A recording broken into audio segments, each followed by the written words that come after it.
Bons queridos, bom dia, a graça e a paz do Senhor Jesus Cristo. É muita honra estar aqui diante dos irmãos, junto com a minha esposa. Quero agradecer o carinho do acolhimento, desde ontem muito bem acolhidos por essa igreja, de modo que é uma honra estar nesse púlpito tão digno diante dos irmãos. Quero convidar você a abrir a sua Bíblia, por gentileza, no segundo livro dos Reis, o capítulo 4. Nós vamos ler do verso 1 ao verso 7. Segundo livro dos Reis, o capítulo 4, do verso 1 ao verso 7. Se eventualmente você notar alguém ao seu lado sem um exemplar da Escritura, peço a gentileza de partilhar, pois estar diante da Escritura é imprescindível para as lições que o Senhor nos dá através desse texto. Segundo o livro dos Reis, o capítulo 4, os versos de 1 a 7. Certa mulher das mulheres dos discípulos dos profetas clamou a Eliseu dizendo: o meu marido teu servo morreu, mas tu sabes que ele temia o Senhor. É chegado o credor para levar os meus 2 filhos para lhe serem escravos. Ao que lhe disse o profeta: o que te hei de fazer? Dize-me o que tens em tua casa. E ela respondeu: a tua serva não tem nada em casa, salvo uma botija de azeite. Então vá, disse ele, pega emprestadas vasilhas com os teus vizinhos, vasilhas vazias e não poucas, e fecha a porta sobre ti e sobre os teus filhos. Pegue da tua botija e encha as demais vasilhas. Partiu, pois, e fechou a porta sobre si e sobre os seus filhos. Estes lhe chegavam as vasilhas e ela as enchia. Cheias as vasilhas, pediu que o filho trouxesse mais uma, ao que ele respondeu: todas as vasilhas estão cheias. Então ela fez saber isso ao homem de Deus, e ele disse: vai, vende o azeite, paga a tua dívida e viva do resto. Amém. Vamos orar mais uma vez? Senhor, esta é a tua palavra. Nós cremos que a Bíblia é a palavra de Deus. E nós estamos certos de que há um caminho de provisão a cada um de nós e aos nossos familiares. E nessa hora que, pela ação do Espírito Santo, através da tua santa, bendita, inerrante, atual palavra, possa acalentar o nosso coração, em nome de Jesus. Amém. Talvez o cenário dessa viúva seja um dos mais complexos vistos na Bíblia Sagrada. Essa mulher sepultou o seu marido e alguma coisa aconteceu que ela entra num processo de endividamento muito grande. A sua dívida é tamanha que ela começa a ser importunada pelos seus credores. Naquele tempo, havia uma lista de direitos para um credor ter a sua dívida saldada. Exemplo, ele poderia entrar naquela casa e levar todos os bens daquela mulher, mas poderia ser que a totalidade dos bens daquela mulher não fosse capaz de saldar a dívida, o que dava aos credores daquele tempo um direito que não deveria existir ou ter existido nunca na história da humanidade, que era o direito de escravizar os descendentes do devedor, o direito de tornar escravos a descendência daquele que deve. Portanto, no versículo 1 você pode ter reparado que a queixa dela, o profeta Eliseu, não é que ela recebeu uma intimação do credor. Ela diz: eis que o credor está à porta, a qualquer momento ele pode aparecer. Diferentemente dos dias de hoje, quando um oficial de justiça tem pela lei horário limite para ir na sua casa e horário limite para chegar na sua casa, naquele tempo não era assim. A qualquer momento do dia, da tarde, da noite ou da madrugada, poderia aqueles credores chegarem na casa daquela mulher para levarem os seus 2 filhos como escravos. Eu quero que você imagine o coração daquela mãe. Todos os dias ela ia dormir, e eu não sei nem se ela conseguia dormir.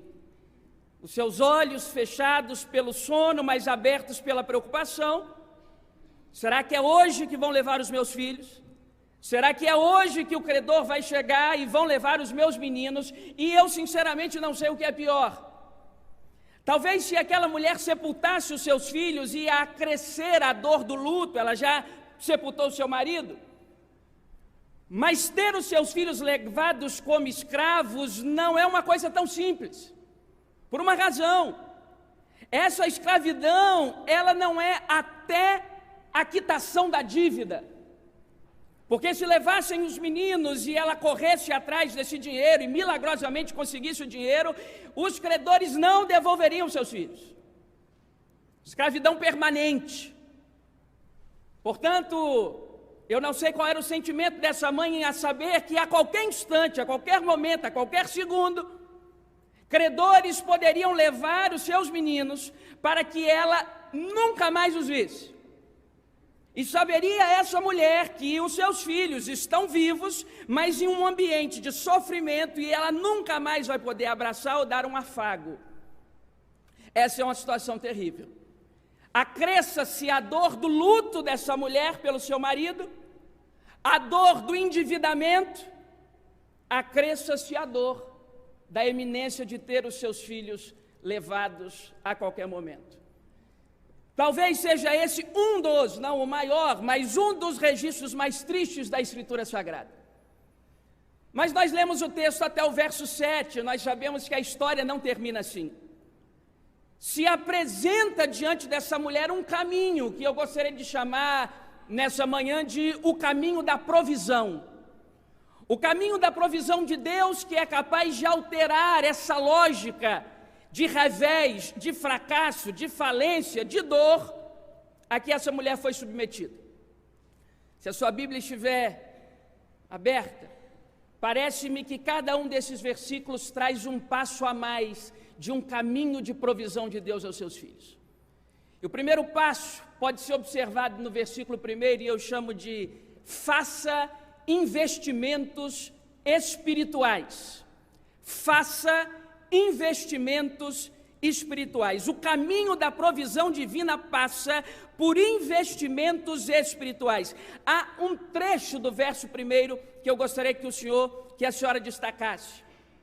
O trecho é: tu sabes que ele temia ao Senhor. Tu sabes que ele temia ao Senhor.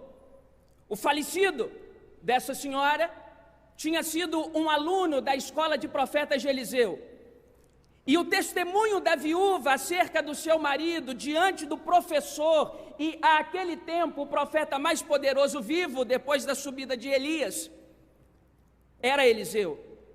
E o testemunho que essa mulher dá a esse homem é: tu sabes que ele temia ao Senhor. Isso é digno de nota, eu explico.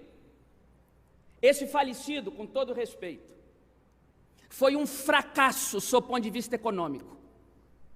Foi um fracasso em deixar uma vida minimamente confortável para a sua família. Esse homem não está nem vivo mais para ver, mas a qualquer momento seus filhos podem se tornar escravos, sob o ponto de vista financeiro, sob o ponto de vista econômico. Esse falecido foi um fracasso. Ele não tem nada a nos ensinar sobre o trato com o metal. Ele não tem nada a nos ensinar sobre o trato com as moedas. Ele não tem nada a nos ensinar sobre um equilíbrio financeiro. Ele morreu e deixou a sua família à míngua. Mas se ele não é um exemplo de investimentos materiais, se ele não é um exemplo de investimentos financeiros, do que ele nos pode ser exemplo? Pelo testemunho de sua mulher, tu sabes que ele temia ao Senhor. Pode até ser que tenha esse homem fracassado nos seus investimentos materiais, mas ele não fracassou nos seus investimentos espirituais. Tu sabes que ele temia ao Senhor. O caminho da provisão passa por uma semente que não é um investimento que traça pode corroer. É um investimento espiritual. Tu sabes que ele temia ao Senhor. Eu me lembro de Pedro, quando escreve a sua primeira carta, no capítulo 1, quando ele diz: porque vocês não foram comprados por coisas corruptíveis como prata ou ouro, e nem desta forma resgatados pela vossa vã maneira de viver, que por legado recebeste dos vossos pais, mas pelo precioso sangue de Jesus, como de um cordeiro sem defeito e sem mácula, conhecido como efeito desde antes da fundação dos tempos, mas manifestado nos últimos dias por amor de vós. Não foram os investimentos materiais que são corrompíveis. Esse homem fez investimentos nos céus. Esse homem aprendeu de um profeta. O testemunho que a viúva tem sobre ele é de um homem temente ao Senhor. Sabe qual é uma das grandes preocupações para o tempo de hoje, queridos irmãos, queridas irmãs? É porque o mundo, a sociedade, praticamente nos exige investimentos eminentemente materiais. Qualquer livraria que o senhor entrar, ou que a senhora entrar, estarão nos locais e nas estantes de maior visibilidade os seguintes títulos: 5 passos para ser um milionário, 10 passos para conquistar muito dinheiro, 15 passos para ganhar tudo na vida, 17 passos para ser um multimilionário. Se o senhor ou a senhora acessar qualquer desses canais de vídeo, os vídeos com o maior número de visualizações é os 5 passos para ser um milionário, 10 passos para ser alguém altamente eficaz nos seus rendimentos. Aprenda a investir nisso ou daquilo. Sabe o que nos falta? Investimentos espirituais. Eu conheço, aliás, venho de uma família com esse histórico, e você deve conhecer também. Gente que tinha muito e perdeu. Gente que construiu impérios e os impérios ruíram. Gente que fez fortuna e perdeu fortuna. Mas não há quem faça um investimento espiritual que não seja honrado pelo Senhor. Não há quem colecione tesouros na eternidade que perca. A gente perde os tesouros daqui. E a gente sempre perde os tesouros daqui. E parece que há uma gana em ter e obter, e nós nos esquecemos dos investimentos mais importantes da vida, que não é, ou que não são nas bolsas de valores, são na eternidade. Eu fui jantar lá no meu estado com uma turma que tinha um pouco de dinheiro, e o assunto daquela mesa eram os investimentos. Porque eu investi tantos em tal, e eu apliquei em não sei aonde, e eu apliquei em não sei aonde mais, e etc. E eu, pastor, coitado, me diminuindo naquela mesa.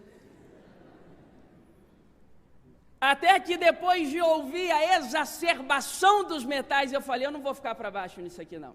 Tinha sido aniversário da minha esposa, e ela escolheu na internet 2 bolsas.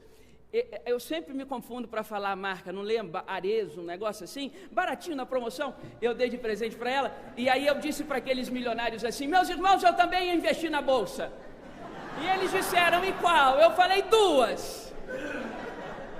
Diga o nome, pastor, foi Arezzo, eu acho. E eles disseram, mas eu não sabia que Arezzo tinha aberto capital. Eu disse, se abriu, eu não sei, mas acabou com o meu, absolutamente. E eles continuavam a falar sobre riquezas. E eu falei, eu vou pegar esse pessoal. Eu falei, olha, irmãos, eu estou vendo vocês falarem, estou me divertindo com isso tudo, mas eu quero dar um testemunho aqui. Eu e a minha esposa temos 27 anos. Ela é dentista, eu sou pastor. Mas nós já organizamos a nossa vida financeira de tal forma que, se eu e ela quisermos parar de trabalhar hoje, nós já temos economizado uma quantia tal para mantermos o mesmo padrão até o final da vida. Eles disseram, pastor, isso é impressionante, vocês são muito jovens. Eu disse, meu irmão, o detalhe é que eu preciso morrer sexta-feira, eu e ela, não há 1 segundo a mais de vida que eu possa ter, além da próxima sexta-feira. Morrendo na sexta, nós viveremos num alto padrão. Eu estou trazendo esse relato a vocês, porque parece que as nossas conversas têm girado em torno dos investimentos dos homens. O fulano que trocou de carro, a fulana que trocou de casa, o fulano que comprou o celular da moda, ou o fulano que viajou para não sei aonde.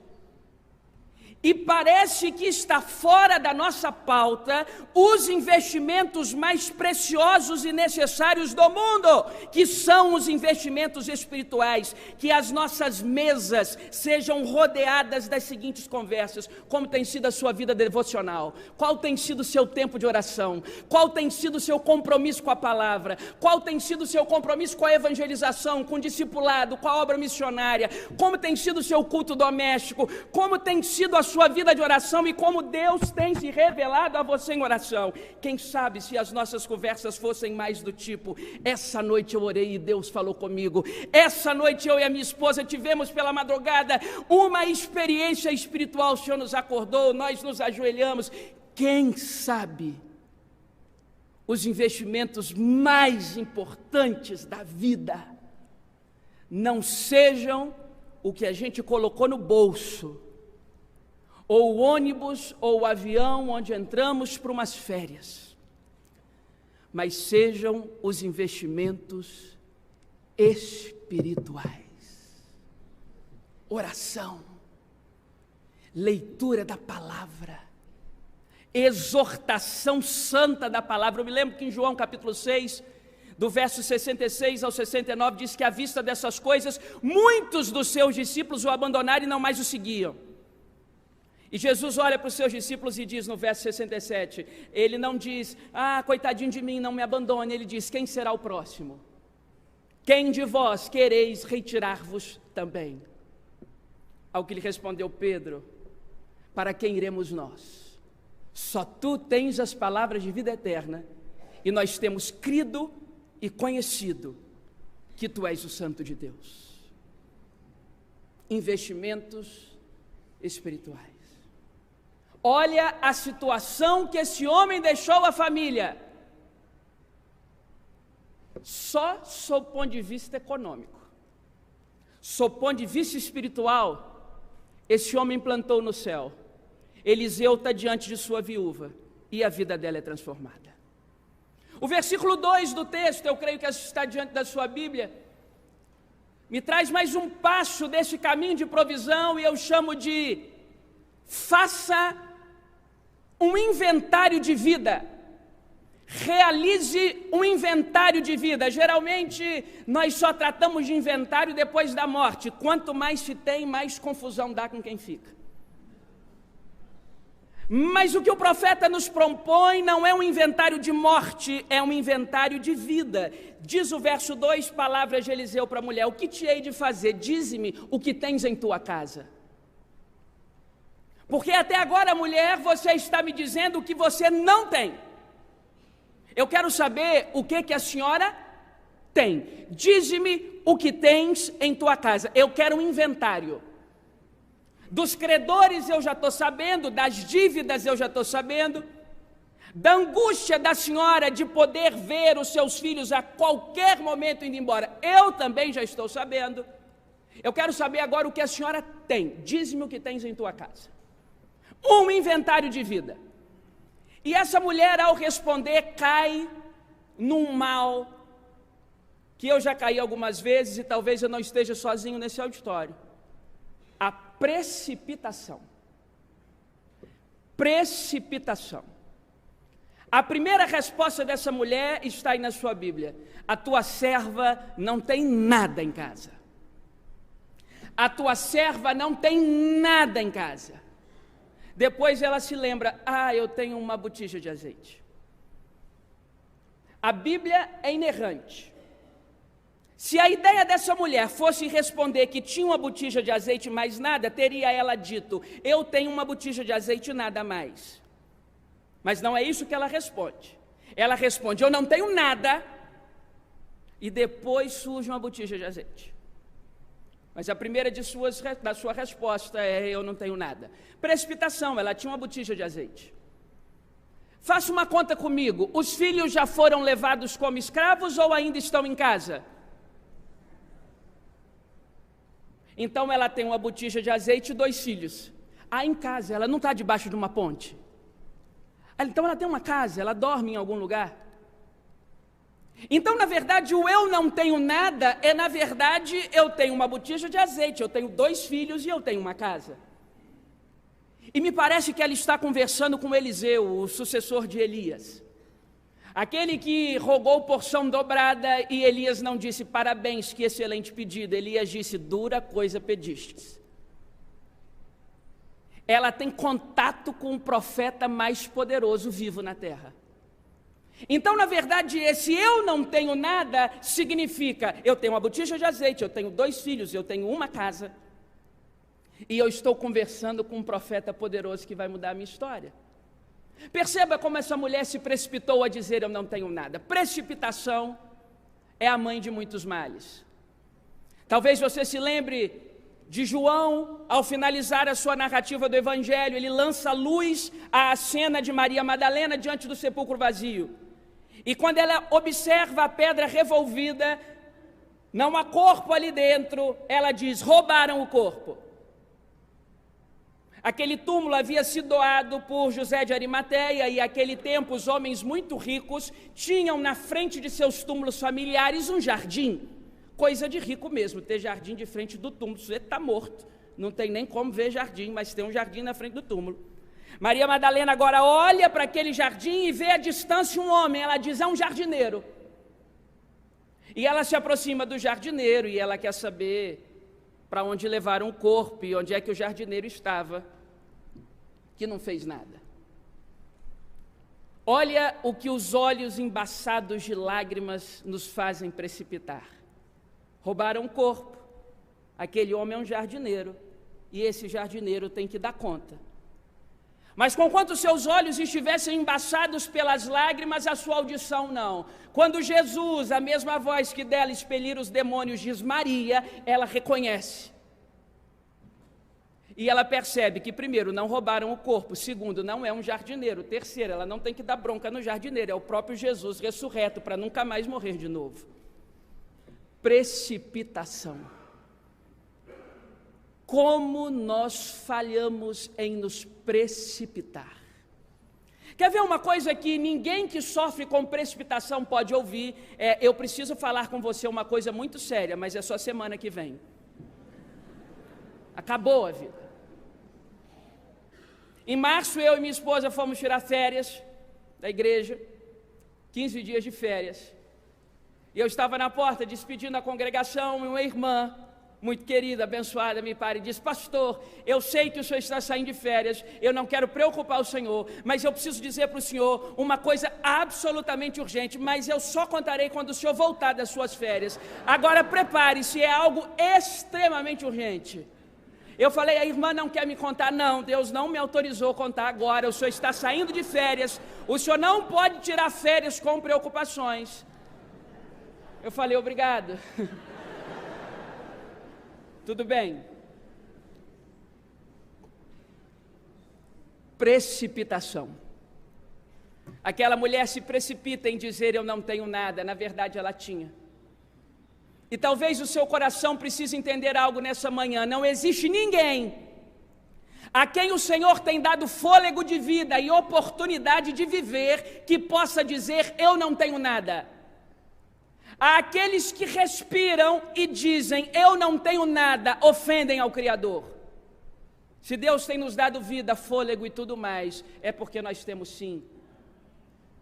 Então não existe ninguém que tenha tanto que não precise de ajuda. E não existe ninguém que tenha tão pouco que não possa ajudar alguém. Não existe ninguém que tenha tanto e não precise de ajuda, e não existe ninguém que tenha tão pouco que não possa ajudar alguém. Faça um inventário da sua vida, meu irmão.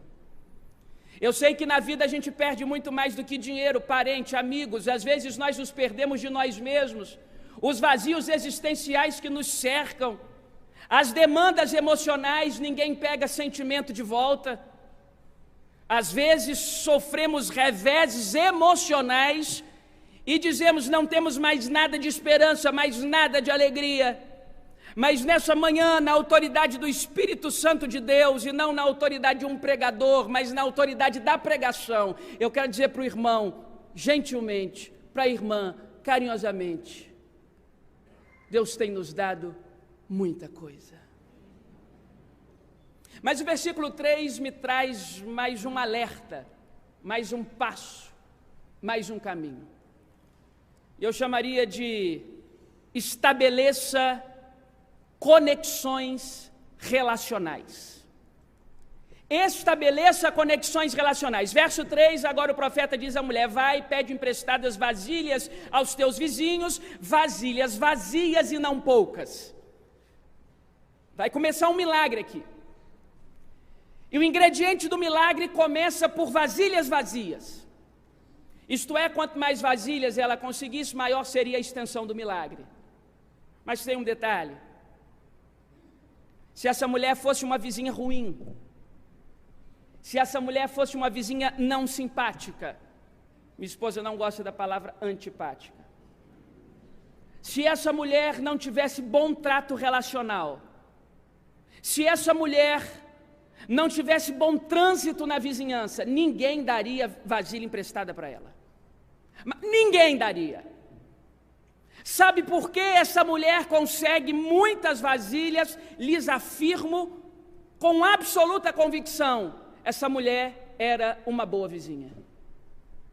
Eu fico imaginando se fosse o contrário, ela bateria na primeira porta: eu estou precisando de uma vasilha, um profeta fará um grande milagre na minha casa. E a pessoa responderia: mas a senhora nunca me olhou nos olhos, não tem vasilha aqui para a senhora. E talvez numa outra porta ela bateria: eu estou precisando de uma vasilha, e diriam: mas a senhora nunca me deu um copo d'água, a senhora trata mal os meus filhos, a senhora não é uma vizinha gentil, não tem vasilha aqui para a senhora. Ou bateria numa terceira porta: eu preciso muito de uma vasilha. Ela diz: mas a senhora é a fofoqueira do bairro, não tem possibilidade alguma de eu lhe emprestar alguma vasilha. Sabe por que ela tem muitas vasilhas? Porque ela tinha conexões relacionais. Ela era uma boa vizinha. E me parece que é uma tônica divina que os milagres façam parte da vivência comunitária. E a grande pergunta que ecoa ao nosso coração é: se um milagre que Deus quer realizar na minha vida depender da minha relação comunitária, o milagre chega ou não chega? Se o milagre que Deus quer fazer na sua vida depender do seu relacionamento com os seus irmãos, com a sua comunidade de fé, com os seus vizinhos, esse milagre chegará ou não?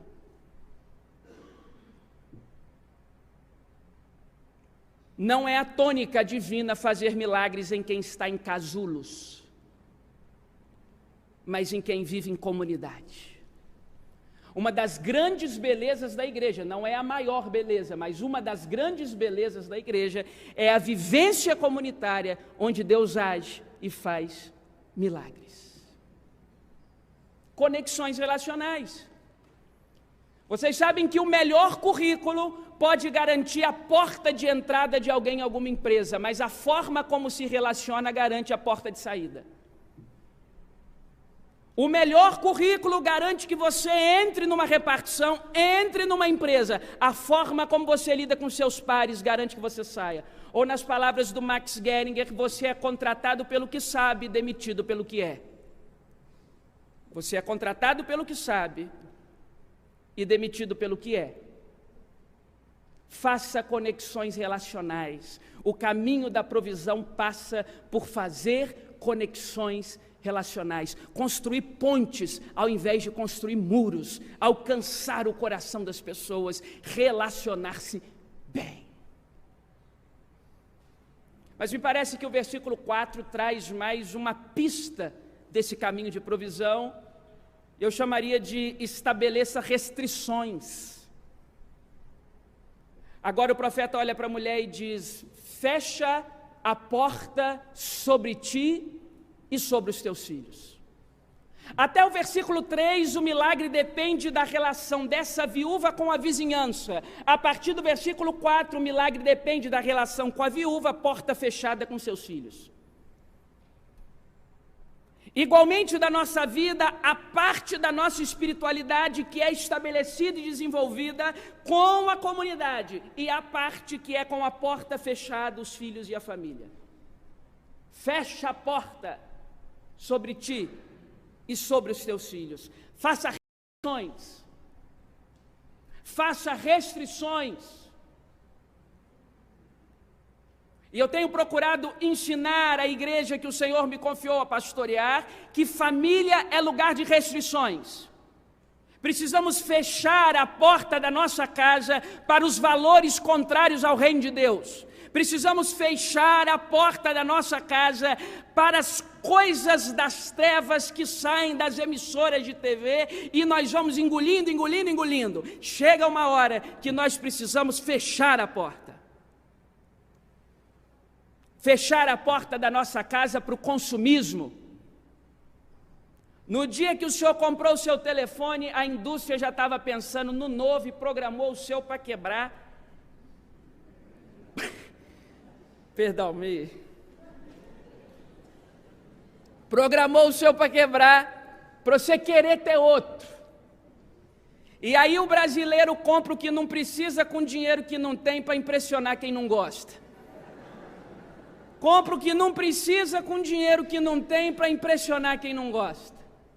A sociedade da retórica dos objetos. Não são mais seres humanos que se comunicam. Comunica-se a marca de um relógio com a marca do outro. Comunica-se a marca de uma blusa com a marca da outra. Fecha a porta. Fecha a porta. Deus passa direto do carro que a gente anda. Deus quer o nosso coração. Deus passa direto do bairro onde a gente mora. Deus quer o nosso coração. Deus passa direto da grife da roupa que a gente usa. Deus quer o nosso coração. Faça restrições.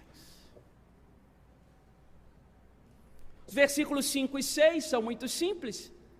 Há um trabalho coletivo da família, os filhos vão trazendo vasilhas, ela vai deitando da própria botija que tinha. Veja, o milagre não partiu de algo que ela não tinha, o milagre partiu de algo que ela tinha, uma botija de azeite, e ela vai milagrosamente enchendo todas as vasilhas. Deus não fará milagre a partir daquilo que não temos em regra, é a partir do que temos. Em João 6, a multiplicação dos pães e dos peixes foi a partir do que tinha. Em João 2, as bodas de Caná da Galileia, a transformação de água em vinho, foi a partir dos talhos que lá estavam. É a partir do que temos. Nós apresentamos para Deus o que temos, ainda que pouco, ainda que escasso. Eliseu está aprendendo a lidar com a escassez. Elias, o seu antecessor, aprendeu muito mais. No primeiro livro dos Reis, capítulo 17, versos de 1 a 7, Elias, à beira do riacho de Querite, fronteira com Jordão, é alimentado por corvos. No primeiro livro dos Reis, capítulo 17, versos de 8 a 24, em Sarepta, ele é alimentado por uma viúva que não tinha nem para si seu filho. Comeremos e morreremos. Esse homem está acostumado com a escassez, os profetas estão acostumados com a escassez. Agora, Eliseu, o sucessor, que inicia sua trajetória, sendo indagado pelos moradores de Jericó, eis que a cidade é bem situada, mas as águas que passam aqui dentro são amargas, e você sabe que um ambiente de águas amargas não tem produção e nem prosperidade. Mas agora Eliseu está diante de uma demanda humana, uma mulher que chora a viuvez, uma mulher que chora a situação dos filhos, uma mulher que chora as dívidas, uma mulher que chora a escassez. E ele não apresenta para aquela mulher nada que ela não tinha, é a partir da botija que tinha, que ela preenche todas as outras. Até que todas ficam cheias, ela chama os seus filhos e diz, tragam mais vasilhas, ele diz, não tem nenhuma mais. Aí ela chama o profeta, eu concluo no versículo 7. Viva o milagre da provisão.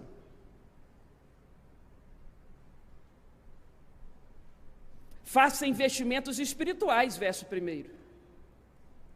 Realize um inventário da vida, verso 2. Estabeleça conexões relacionais, verso 3. Faça restrições, verso 4. Verso 7. Viva o milagre da provisão. Cheias as vasilhas. O profeta olha para aquela mulher e diz, vá, vende esse azeite. paga a sua dívida e viva do resto. Isso me diz muito sobre a provisão divina. Concluo com a provisão divina. Um primeiro aspecto da provisão divina é que ela não apenas redime o nosso passado, mas ela garante o nosso futuro. Paga a tua dívida, isto é, redenção do passado. Viva do resto, isto é, esperança do futuro. Redenção do passado e esperança do futuro. Essa é a provisão divina. Segundo aspecto, Deus não faz milagre em coisas, Deus faz milagre em pessoas. Deus não faz milagre em coisas, faz milagre em pessoas. Esse texto é conhecido mundialmente como o milagre da multiplicação do azeite, e eu discordo fervorosamente do título que pelos corredores afora dá-se a esse texto. Porque para mim, sinceramente, a multiplicação do azeite não é o maior milagre do texto. Para mim, esse texto deveria ser conhecido no mundo como o milagre da mãe que não perdeu seus filhos, o milagre da mãe com os 2 filhos em casa, o milagre dos meninos que não viraram escravos, o milagre da mãe que agora pode dormir tranquila porque os seus meninos estão em casa. Deus não faz milagre em coisas. Deus não criou vasilhas para abençoar vasilhas.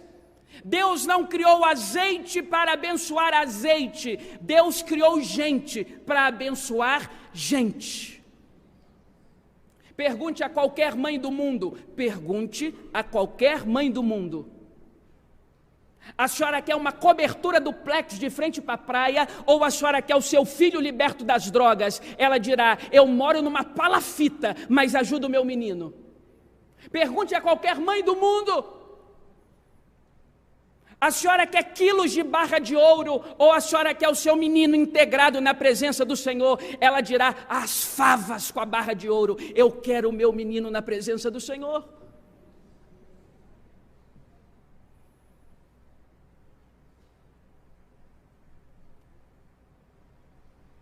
Os carros que param nos vãos centrais das pontes mais altas do mundo, para que os seus motoristas pulem, ceifando a própria vida, são estatisticamente os carros mais caros. Deus não faz milagre em coisas, Deus faz milagre em pessoas. Paga a tua dívida e viva do resto. A boa notícia é que passados alguns poucos milênios, o mesmo Deus da provisão, o mesmo Jeová Jirê, o mesmo que nos ensinou o profeta Ageu, Deus que é dono da prata e do ouro, o mesmo Deus que muda qualquer história, que esteve na casa daquela viúva, também está aqui na rua Frei Caneca, com essa congregação de santos do Senhor, e o seu poder de provisão continua rigorosamente o mesmo. Eu não sei o que ou quanto. Eu não sei se a senhora chora um filho distante da presença do Senhor ou um filho escravizado pelo mal. Eu não sei sequer se o problema foram investimentos econômicos mal feitos. Eu não sei se a escassez é no bolso, no coração ou nos olhos. Perdeu o brilho dos olhos. O que eu sei é que o Deus da provisão se faz presente aqui nessa manhã. E a todos quantos o receberam, deu-lhes o poder de serem feitos filhos de Deus. Nele nós vivemos, nos movemos e existimos, diz Atos 17, 28. O qual nos fez conhecer a grandeza desse mistério entre os gentios, Cristo em vós, esperança da glória, diz Colossenses 1, 27.